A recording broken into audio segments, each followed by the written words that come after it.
안녕하세요. 오늘 가져온 소식은 새로운 영상 플랫폼으로 기대를 모으는 디즈니 플러스입니다. 한국에서도 몇몇 분들은 이에 대한 정보를 이미 알고 있을 것으로 예상이 되는데 이미 서비스는 2019년부터 시작이 된 상태입니다. 이에 대한 소식 전해드립니다. 영상 시청 전에 좋아요, 구독, 알림 설정 꼭 부탁드립니다.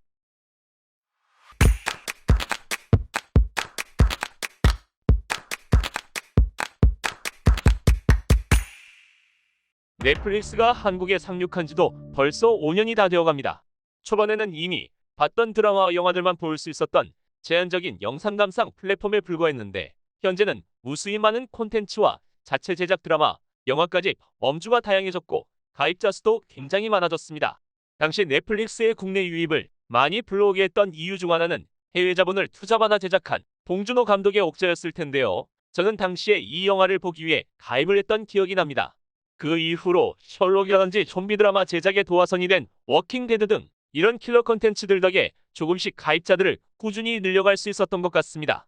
현재는 국내 제작업체도 넷플릭스를 통해 양질의 콘텐츠를 많이 생산해내고 있는 추세입니다. 참고로 국내 드라마와 넷플릭스 드라마의 제작 가이드를 살짝 살펴보면 중간 광고 삽입이라든지 PPL의 유무, 드라마 시청 타겟 등등 차이가 많이 나는 게 사실입니다.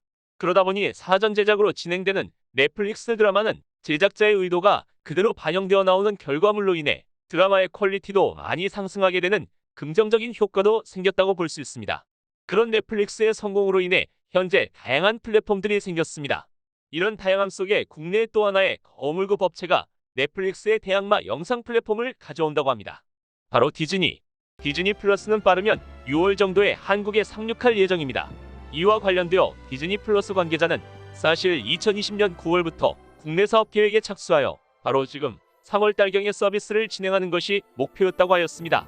하지만 현재의 상황을 비롯 여러 가지 일들로 인해 3달이 밀린 6월이 된 것이라고 합니다. 디즈니 플러스의 컨텐츠도 넷플릭스와 같이 장르를 가리지 않는 여러 가지 볼거리를 제공할 것으로 보이는데 개인적으로는 더 이상 연기되지 않고 예정대로 6월에 서비스가 되었으면 좋겠습니다. 그렇다면 국내 OTT 시장에 들어오게 되면 디즈니 플러스가 가질 수 있는 장점은 무엇인지 궁금해집니다. 현재는 넷플릭스가 2위, 그 다음으로는 웨이브, 티빙 순으로 시장을 점유하고 있는데 확실한 메리트가 없다면 힘들지 않을까 싶습니다. 그래서 그 부분에 대해 알아본 결과 큰 메리트 중에 하나는 아마 디즈니의 애니메이션, 영화를 볼 수 있다는 부분일 것 같습니다.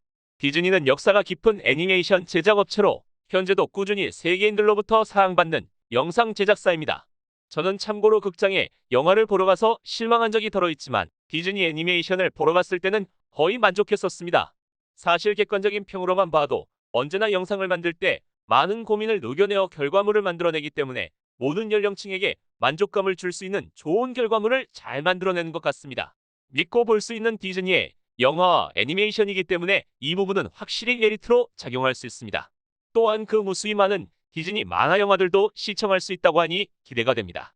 디즈니 만화 영화들은 분위기 좋은 카페나 술집에서도 인테리어용으로 그냥 재생시켜 놓는 곳이 많이 있습니다.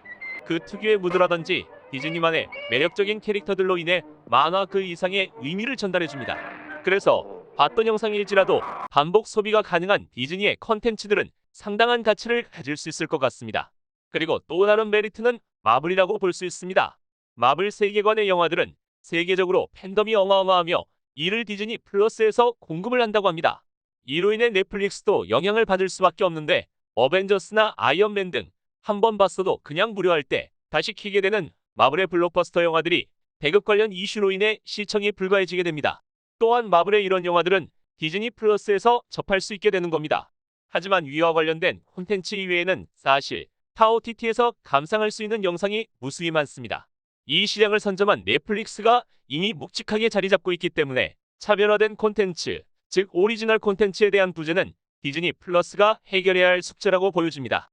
참고로 디즈니 플러스의 더 만달로리안, 스타워즈의 세계관을 바탕으로 제작된 이 드라마는 플랫폼에 큰 힘을 실어주는 공을 세우는데 이런 콘텐츠들이 더 많아질 필요가 있다고 봅니다. 그래도 디즈니라는 브랜드 이미지에서 느껴지듯이 온 연령대를 아우르는 자체 콘텐츠, 그리고 항상 평타 예상을 해주는 결과물은 이런 고민이 그다지 중요하지 않을 수도 있을 것 같습니다. 현재 디즈니 플러스의 한 달 시청 금액은 약 7.99달러로 굳혀지는 듯한데 넷플릭스에 비해서 저렴하기 때문에 호기심이라도 한 달 정도는 감상하기 좋은 가격이지 않나 생각이 듭니다. 어쨌든 디즈니가 적자 감수는 각오하고 진행을 하겠다는 의지를 표현하여 이런 공격적인 마케팅에 넷플릭스의 OTT 주문이 영향이 얼마나 있을지도 궁금해집니다. 저는 만약에 디즈니 플러스 서비스가 시작되면 평소 보고 싶었는데 양이 어마어마해서 엄두가 나지 않았던 심슨 가족이라든지 미키마우스 시리즈 등에 관심이 많이 갔습니다. 출퇴근길에 한 편씩만 짧게 봐도 매일매일 즐거울 것 같습니다.